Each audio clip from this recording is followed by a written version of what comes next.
Jeudi 10 juillet 2014, mesdames et messieurs, merci d'être avec nous pour suivre cette édition sur la télévision Labari. Mais d'abord, les titres.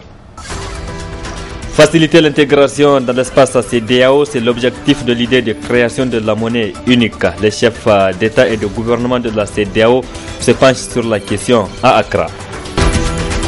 Les autorités municipales du 5e arrondissement de la ville de Niamey ont récompensé le maire élève au BPC 2014. Plusieurs prix leur ont été attribués. Bonsoir et bonne rupture du jeûne. Les dirigeants des 15 pays membres de la communauté économique des États de l'Afrique de l'Est, CEDEAO, sont à Accra pour le 45e sommet des chefs d'État et du gouvernement. La question économique sera au cœur des discussions, notamment la monnaie unique. Pourquoi l'idée d'une telle monnaie et quels seraient ses avantages pour les populations de la région? Réponse dans ce reportage signé Areta Sala. Les chefs d'État des pays membres de la CEDEAO sont à Accra, au Ghana, où ils participent au 45e sommet de cette institution. Entre autres sujets à l'ordre du jour, le processus de la création d'une monnaie unique pour la CEDEAO. Une idée partie du constat que l'absence de monnaie commune bloque les échanges. Je me souviens récemment, il y a eu une foire à laquelle les Nigérians ont participé. Alors j'ai écouté un Nigérian qui parle. Il dit qu'il a vendu son produit, on lui a donné des CFA, mais il ne sait pas exactement à quel prix il a vendu ça, parce qu'il n'arrive pas à traduire. Ça, c'est un exemple qui vous montre que l'absence de monnaie commune bloque les échanges, bloque les activités économiques. L'intégration monétaire a des avantages multiples et multiformes, selon l'économiste Abarchi Magalma. Le premier avantage, c'est l'agrégation de tous les consommateurs des pays qui participent à l'intégration. Donc, au lieu que le Niger, les entreprises nigériennes, au lieu d'avoir simplement à leur disposition les 17 millions de consommateurs potentiels qui sont au Niger, qui sont nigériens, l'entreprise nigérienne a en théorie à sa disposition les consommateurs du Nigeria, près de 160 millions d'habitants, et tous les consommateurs des 15 pays de la CEDEAO, plus de 300 millions d'habitants. Donc, le premier objectif, c'est d'élargir le marché. Et toutes choses égales par ailleurs, ça permet d'augmenter les quantités produites et de propulser le développement économique. L'autre aspect important, c'est, si vous voulez, l'augmentation de la disponibilité des facteurs de production. Les ressources humaines sont communes, les capitaux aussi, les matières premières, n'est-ce pas, avec donc libre déplacement. On pense qu'effectivement, et ça aussi, ça peut propulser le développement économique des pays. Enfin, le troisième aspect, c'est cette solidarité entre les pays qui décident de créer un îlot de prospérité en s'identifiant comme appartenant à cette zone-là et à faire front commun contre les contraintes extérieures. Donc, faire un développement endogène, harmonieux entre les pays qui s'intègrent. Bien que présentant des avantages, l'intégration monétaire a des conditions. Il faut comprendre que la monnaie, c'est un symbole de souveraineté d'une nation. Il faut que ce qu'on gagne arrive à compenser ce qu'on perd. Il faut bien le comprendre. L'intégration monétaire, créer une monnaie commune, c'est déjà un palier très élevé. On dit qui peut le plus peut le moins, mais celui qui ne peut pas faire le moins, est-ce qu'il peut faire le plus? Donc c'est une très bonne chose qu'on ait pensé à ça. L'histoire maintenant de se mobiliser pour tendre vers cet objectif-là, évidemment en réglant des problèmes qu'il faudrait régler. Pourquoi il y a l'intégration? Parce qu'on dit intégration, j'ai dit que ce n'est pas une affaire de sentiments, c'est des questions objectives. On va à l'intégration quand on gagne. L'adoption de la question d'une monnaie unique dans l'espace CEDEAO facilitera l'intégration tant voulue par les dirigeants des 15 États membres de la CEDEAO. Créée en 1975, la CEDEAO a pour mission de promouvoir l'intégration économique dans tous les domaines. Cette brève, le parc d'agrément situé dans le 4e arrondissement de la ville de Niamey a été complètement démoli ce jeudi. C'est une opération assurée par les services municipaux de la ville de Niamey. Rien de polémique autour de cette opération, nous précise un des responsables du 4e arrondissement. Ce terrain estimé à 3 hectares est destiné donc au terminus de la gare ferroviaire et tout s'est passé à l'amiable avec les responsables du parc, a ajouté ce même responsable. La Commission nationale des élections professionnelles a été installée hier mercredi. Elle aura désormais la lourde tâche d'organiser des élections en vue de déterminer la représentativité des organisations syndicales du pays. Les élections professionnelles, un vœu de structure syndicale du Niger. Quels sont les enjeux de celle-ci? Réponse avec Abdourazak Idrissa et Aboubakar Souley. Le principal enjeu de ces élections est la détermination de la représentativité des organisations syndicales de travailleurs et d'employeurs présentes sur le territoire national. Seules celles qui auront en effet été déclarées représentatives pourront désormais engager et négocier légitimement avec le gouvernement au nom des travailleurs ou des employeurs. L'organisation de ces élections a une histoire et qui, mieux que la première organisation syndicale du pays, pour la compter? Il y a trop de désordre sur le plan syndical dans ce pays. Et à titre illustratif, lorsque vous prenez de 1960 jusqu'à 1996, il y avait une seule organisation syndicale, l'USTN. C'est la seule organisation dans laquelle est regroupé ou sont regroupés l'ensemble des travailleurs de ce pays. Donc elle a continué son bonhomme de chemin jusqu'à 1996 où il y a eu la création de la deuxième centrale syndicale, la CNT. Et à partir de ce moment, donc c'était l'autoroute, les centrales ne font que se créer. Aujourd'hui, nous sommes à 13 centrales syndicales.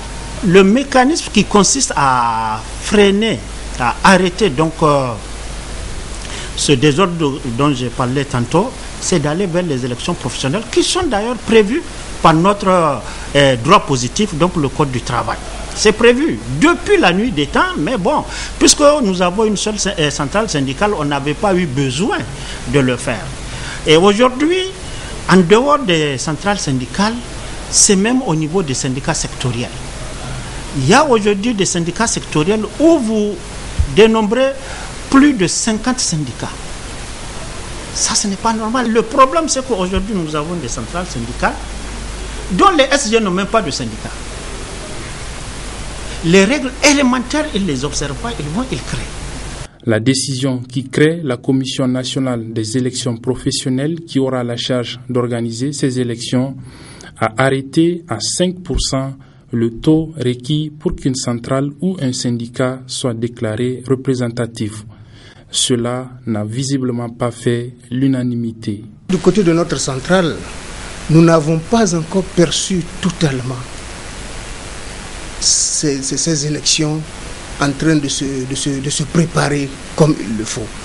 Lorsqu'il faut amener une centrale syndicale pour dire qu'avec 5% de l'électorat, elle est représentative, nous disons que c'est très peu, c'est un score dérisoire qui ne reflète pas quand même pour aller être dans la légitimité de parler au nom des travailleurs.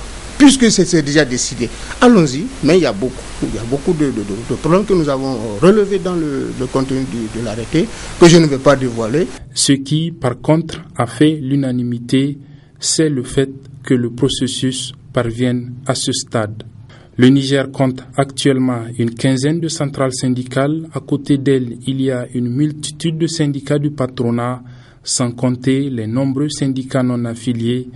Tous disent agir pour défendre des intérêts qui, pour la plupart et presque tout le temps, convergent pour l'ensemble des travailleurs.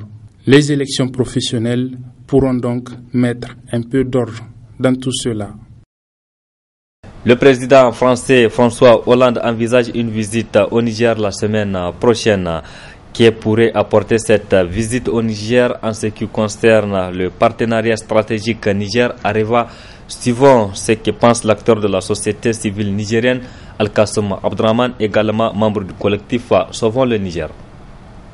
En aucun cas, ça ne pourrait être un espoir par rapport à ces négociations, puisque très malheureusement, la stratégie de la France ici, c'est quoi? C'est pour dire que le Niger est en train de négocier avec Areva, pas avec la France. Mais si c'était Areva et Sopamine ou bien le Niger avec la France, c'était possible de dire que voilà. Mais ce qui est sûr là, c'est le Niger qui négocie avec une petite société française. Donc Hollande ne va pas faire les liens, ça, il n'a rien à voir. Il va faire son tourisme et repartir, quoi. Regarder les forces françaises qui sont ici à Niamey ou bien qui sont à Agadez ou sur le terrain. Et c'est ça qui l'intéresse, quoi, pour dire ils font un bon boulot au Mali, et voilà, ils font un bon boulot au Niger. C'est ce qui l'intéresse, ni plus ni moins, quoi. L'appel que j'ai à lancer, c'est vraiment à l'endroit de tous les acteurs de la société civile, à tous les acteurs, qu'ils soient du Sauvons le Niger, qu'ils soient du Rotab, et tous ceux qui interviennent dans ce domaine, que cette visite soit mise à profit vraiment pour que quelque chose soit fait, soit organisé d'égal, si même il faut demander une rencontre avec lui, tout ce qui s'ensuit, pour que ça soit fait. Et il faudrait que vraiment ils soient informés que les Nigériens ne sont pas contents. Les Nigériens n'ont plus envie de continuer à être des bénéficiaires des actions humanitaires françaises et européennes, mais les Nigériens ont envie et n'ont besoin de rentrer de leurs droits par rapport à l'extraction des minéraux qui se fait sous leur sol. Je l'annonçais dans les titres, les meilleurs élèves du 5e arrondissement de la ville de Niamey admis au brevet d'études du premier cycle BEPC session 2014 ont été récompensés par les autorités municipales du dit arrondissement. Une façon de les encourager à faire davantage. Souleymane Mouni Barma et Sadou Doumi pour le compte rendu. C'est pour promouvoir la culture de l'excellence que les meilleurs candidats des écoles du 5e arrondissement admis au BPC session de juin 2014 ont été récompensés au cours de cette cérémonie grandiose. Estimés à plus d'une vingtaine, les heureux récipiendaires ont reçu d'importants lots composés de vélos, de cartons de sucre et des kits des mains des premiers responsables de la région de Niamey. Œuvre du maire Issa Hamani qui est à sa toute première édition, l'initiative est appréciée positivement par les autorités en charge de l'éducation. Tout comme au niveau régional, les résultats du BPC au 5e arrondissement n'ont pas répondu à nos attentes. Et cela malgré les efforts considérables de l'État dans ce domaine, à savoir les infrastructures réalisées, une importante dotation en fourniture, le recrutement des enseignants, etc. Ces résultats donc nous interpellent tous, enseignants, élèves, parents d'élèves et tous les autres partenaires de l'école. C'est pourquoi nous devrons nous atteler à la tâche afin d'atteindre des résultats beaucoup plus performants. Je pense, comme l'a si bien vu le maire du 5e arrondissement, qu'il est légitime, malgré les résultats peu encourageants, de récompenser les élèves qui se sont distingués afin de les encourager. Malgré les résultats catastrophiques enregistrés à la dernière session du BPC, les élèves qui se sont fait distinguer au cours de ces examens méritent des récompenses. D'où l'idée de ce geste d'encouragement de la part des autorités du 5e arrondissement. Comme vous le savez, mesdames et messieurs, plusieurs facteurs ont contribué à la mauvaise performance du BPC 2014, de 56% en 2013 à moins de 30% cette année. Il s'agit d'une part des arrêts de travail liés aux manifestations des élèves et aux grèves des enseignants, d'autre part. Malgré ces perturbations, ces enfants se sont investis corps et âme pour faire honneur à leur propre personne, à leur famille, aux enseignants et à l'école nigérienne tout entière. C'est pour cette raison, et cela pour la première fois, que les autorités de l'arrondissement communal Niamey 5 ont jugé utile de primer ces valeureux élèves pour ce travail accompli. Cela dénote l'intérêt que le président de la République, son Excellence M. Issoufou Mamadou, et le gouvernement de la 7e République dirigé par son Excellence Brigitte Raffini attachent à l'école. Très émus par ce geste, les récipiendaires ne cachent pas leur sentiment de fierté. Je suis très satisfait de mon prix et j'encourage tous les élèves de l'année prochaine pour s'activer de leurs études pour avoir les prix que Le clou de la cérémonie a été marqué par une photo de famille regroupant autorités régionales et les récipiendaires. La Oumma islamique du Niger a passé aujourd'hui la 12e journée du mois béni de Ramadan, un mois au cours duquel les fidèles font beaucoup de gaspillage pendant la rupture. Le gaspillage pendant le Ramadan, c'est notre sujet du jour. Le gaspillage est un acte condamné par la religion, comme nous précise ici Cheikh Ben Salah. Le Coran interdit le gaspillage pendant toute la vie. Nous allons au chapitre 17 du Coran. Sourate al-Isra, versets 26 et 27, le voyage nocturne. Ces versets sont ainsi libellés. A'udhu billahi minash shaitanir rajim. Wa ati dhal qurba haqqahu wal miskina wa ibn as-sabil wa la tubadhir tabdhira innal mubadhirina kanu ikhwana ash-shayatin wa kana ash-shaytanu li rabbih kafura. Donne, c'est un ordre, dit le Coran, donne son dû aux parents ainsi qu'aux pauvres et aux voyageurs de passage. Mais évite de tomber dans la prodigalité, dans l'excès, dans les extrêmes, dans le gaspillage. Ceux qui agissent ainsi, dit le verset suivant, sont frères de Satan. Et Satan a été ingrat à l'égard de son Seigneur. Personne ne veut être frère de Satan. Et pourtant, quand on tombe dans les excès, dans le gaspillage, c'est de cela qu'il s'agit en ce moment, eh bien nous devenons frères de Satan. Nous nous allions à Satan, que Dieu nous en garde. Eh bien, même pour donner, pas pour nous-mêmes, même pour donner, Allah dit de ne pas tomber dans le gaspillage. Après, pour raison quand il s'agit de nous-mêmes. Et surtout au moment de la rupture du jeûne. Pendant toute la journée, nous nous sommes mis à la place de ces personnes-là qui n'ont pas suffisamment de moyens pendant toute l'année pour manger 3 fois par jour. Alors Allah nous impose en ce moment-là de nous mettre à leur place, de goûter un peu à la faim, à la soif, et quelle action, quelle réaction ils peuvent avoir sur l'organisme humain. Et bien au moment de la rupture, on doit penser aussi à ces personnes-là qui peut-être n'ont pas ce que nous avons pour rompre le jeûne et partager avec eux. Le mois de Ramadan, c'est le mois du partage. Le messager d'Allah sallallahu alayhi wa sallam dit que la meilleure des aumônes est une aumône offerte pendant le mois béni de Ramadan. Eh bien, quand notre table est pleine, au point où notre table qui fait 2 mètres sur 1,5, elle est pleine au point où il n'y a pas où poser un index au moment de la rupture, alors que notre voisin qui habite peut-être dans une hutte n'a pas une dette pour rompre le jeûne. Là, on n'est pas croyant. Point final de cette édition. Merci à vous qui l'avez suivi et restez en compagnie du programme de la télévision Labari. Excellente nuit à toutes et à tous. Au revoir.